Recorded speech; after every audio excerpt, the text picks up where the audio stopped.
My name is Alex Hovander. I am from Sweden. I'm 52 years old and I am currently cycling the world on my cargo e-bike that I have converted to solar power and solar charging. So today I'm going to show you in detail what my bike is all about, and I have cycled over 5,000 kilometers with it so far, and I have to say everything has worked out just super nice. There are some things that I would like to change, but all in all, 5 punctures in 5,000 kilometers with racing tires, that's okay, I would say. Yeah. Yes, this is the bike. It's a Gink Go from Swedish brand named Gink Go. It's a cargo bike. It's a very lightweight cargo bike.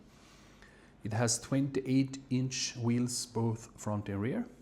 And I just got the frame by itself. And in the price, the steering linkage and the front fork was included.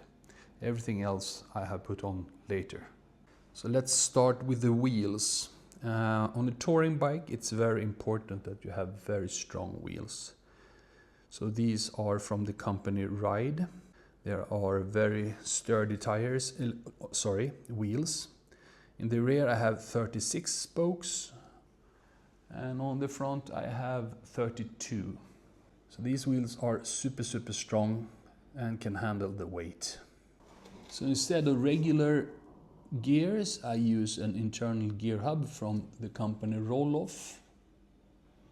It's a 14-speed gearbox, and it is ultra reliable. It's a very secure system. This is more or less maintenance free. Every 5,000 kilometers I change the oil, so I have done that just recently when I got here. And then the brakes, big discs, is 180 millimeter, both front and rear. And I use downhill mountain bike brakes, hydraulic from Shimano SLX. And I've cycled 5,000 kilometers with these tires are new. These are from Schwalbe. I had ordered these before I went, but they never came in time. So I had to use the tires I had on, which were Pathfinder Pro from Specialized. Not at all meant for bicycle touring, but they did actually do really well all the way down here. So these are marathon tires, which means they are made for bicycle touring, but these are called Efficiency. They roll very easily. They are not the most puncture resistant tire they have, but I do not like the Marathon Plus tire. I think it's way too much rolling resistance in them. And then I have a suspension seat post, which is a lifesaver for me. Or ass saver maybe. For a saddle I use the Ergon SMC Core. Very happy with this saddle. I changed it in Poland because my original saddle was killing me. Here's the cockpit. I use Ergon grips. These are completely unnecessary. I wish I could take them off. I never use these. I only use this. The only thing they do, it's casting shadows on the panel. And then I have this quad lock wireless charger for my phone, which I use for navigation. And then I have a Garmin 1040 Solar. This is my statistics. I don't use it for navigation, I just use it to see speed and elevation and such. Here's the gear shifter for the Roll-Off. It's a grip shift, 14 speeds. So as I said, the tires are brand new. The bike has been serviced, so I just changed the chain and I changed the cogs.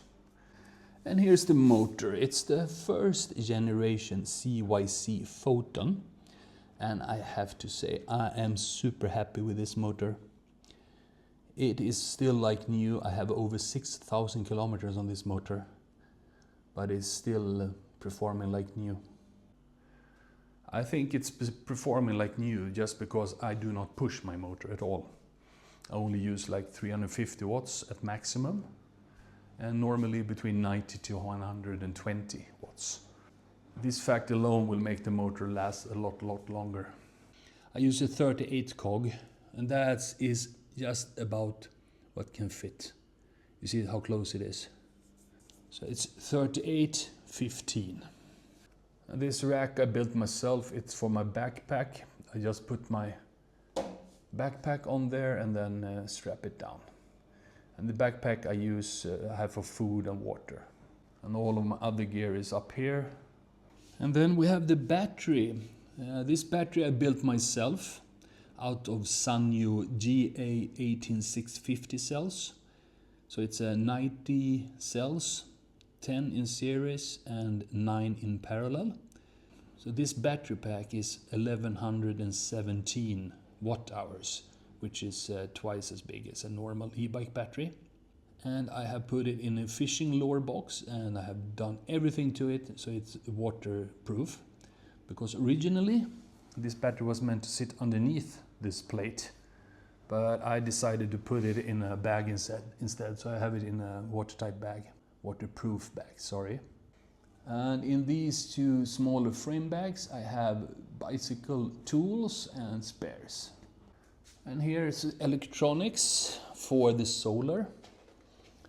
And it has been bomb-proof actually. I built like a fiberglass backing. So this is the display. It measures exactly what the solar panel is producing. And I have it connected after the MPPT charge controller right here. So I can actually see what's going into the battery. A lot of people like to have it connected to the solar panel so you can see what the solar panel is producing. I want to see what it's producing after it's been converted to the correct voltage. And this MPPT is from Genasun. It's the absolute best MPPT you can get. It's a boost MPPT. So it takes the lower voltage from the solar panel and boosts it to the correct charging voltage. And if you notice, I have 41 volts. A fully charged 36 volt battery is 42 volts. But I decided to make it 41, so it's 90% full all the time. And I did this to make the battery last longer. If you're not fully charging all the time, it will make the battery live longer. So on this display I can get all sorts of information, like the wattage, how many watt hours I've produced through the solar panel, and the voltage of the battery. And of course the amperage, how much it charges within amps. So from the solar panel I have a wire going straight into the charge controller, and from the charge controller to the watt meter, and from the watt meter down to the battery. So also inside this bag I have a 12 volt DC-DC converter. A 12 volt DC-DC converter that converts 36 volts from the main battery to 12 volts. And then I just use a regular car charger to charge all my stuff and on the bike. So in this bag I have a USB-C, and I use that to charge my power bank. So now let's take a look at the solar construction. Most importantly, when you are building a solar e-bike, you need to take care of your solar panel, because it is not meant to be on the bicycle. It will shake to bits if you don't do anything about it. And I have destroyed solar panels in the past, but this one has survived 5,000 kilometers and still performs 100%. And I have been mistreating it, I promise you. So I invented a system here. So this is just like a clamp for a saddle, and I can do this, and now I can do this. But if I just tighten it enough, like so, the panel stays pretty fixed where it is, but I can very easily just adjust it with my hand while I'm riding. So I'm gathering the most amount of power from the sun. So it's friction based now. You see, it stays where I put it. And it is also suspension. So you see, there's like a foam here, but this is one of the things I would like to improve upon. So it's very, very easy to take the panel off. I just tilt it, then I have a strap right here. I remove this, and then I just lift the panel off, like so. The panel construction is very simple in itself. It's just a 25mm aluminium rod pole. And then I took like an U-shaped aluminium profile, and then I reinforced it with some carbon fiber because in itself it's not strong enough. And those are from Trek. It's bottle cage holders. So I just screw them into place. And on the side here I have an aluminium profile also to make it stiff this way. And then I have like a foam here so it doesn't vibrate. Very lightweight, very easy. And here's the extension for the solar panel. I made this out of carbon fiber. It's not CNC machine. I don't have a CNC machine. I bought a carbon fiber sheets and then I hand cut these. So it's just clamped to the frame with those metal clamps that I put shrink wrap around to protect the frame. And this whole construction here is resting on rubber pieces here, so it also kills vibrations. And I have 3 points of contact back here, here and up front. So if I want to take this off the bike, I just loosen these two and this one. It's very lightweight, very easy. And here's the problem I have had.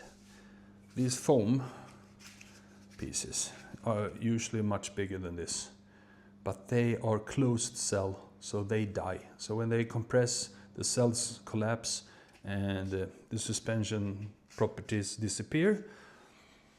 It seems to last better back here because it's not as much pressure on this one, but up front it's a very much overhang because the panel sticks out like here.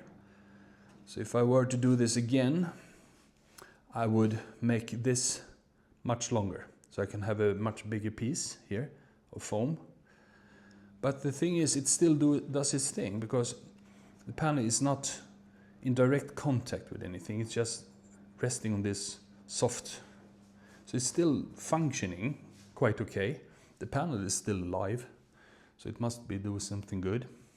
And then I made this system so the panel can move but still be like rigid in this direction.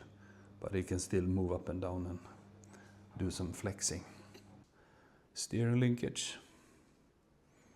I'm very used to riding this bike, so for me it feels like second nature every time. A lot of people have trouble when they can't see the front wheel, but for me it's not a problem. I know exactly where the front wheel is. And the deck is just a big piece of fiberglass. That's also fiberglass. And this is fiberglass.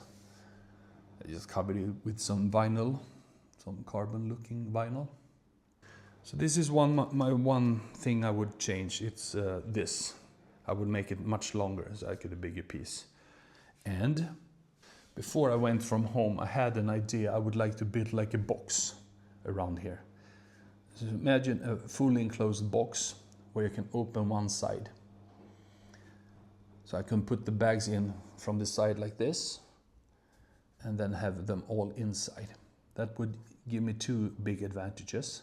It would not, because these straps I have, they're not that reliable. The bags are tending to fall off, especially if it's rough road. They will vibrate, and I had tried to tighten these down as hard as I can, but they still move. So I would have preferred like a real box and then have one side open like this, so I can put the bags in from this side. And it would look much more nice. So when I came here, I serviced my bike. I changed the oil in the hub. I put on new tires, I put on a new chain, and I put on new cogs. Except on the motor, because it didn't need it, because that gear is super high quality. So now I'm ready for another 5,000 kilometers. Yeah, so what is my conclusion? 5,000 kilometers, the bike has worked flawlessly. Everything has worked flawlessly. If I were to do this again, a completely new build, I would still use this Ginkgo cargo bike because I think it's fantastic. 100 watts of solar, is it enough? For me it is. For you maybe not. But the way I use the motor, I only use assist. I do not have a throttle. I only use pedal assist, and I only use enough motor to eliminate all of the extra weight. So it more or less feels like I'm riding a normal bike without all of the gear on it. That's the whole point with this. If I were to use a lot more motor all the time, the panel would not be enough. It would just become a range extender. But for me, it actually works out just perfectly with only 100 watts. Originally, I built a trailer for this bike with another 100 watts on it. I made the trailer big enough to handle a 200 watt panel. So imagine this bike with 300 watts. I would be able to use a lot more motor and go away a lot faster. But that's not the point for me. I'm a bicycle tourist and I wanted to do it e-bike style. So with a 100 watt panel, I can just keep up with the battery. I do not need to recharge through the wall. But I have charged through the wall quite a bit. So on 5,000 kilometers, about 85–90% has been on pure solar power. The rest have been with wall charging, because sometimes I stop at the campsite and there is no possibility to park the bike in the sun. Either the bike is too far away from me, or it's a canopy of trees, or it's a building or something. Then I can't solar charge. So I have a wall charged. But if I were to have the trailer and everything else, if I would have brought that with me, I would probably not have to even bring the wall charger, except for those cloudy days and things, because they will appear also in the future. So my next mission is to go to Africa.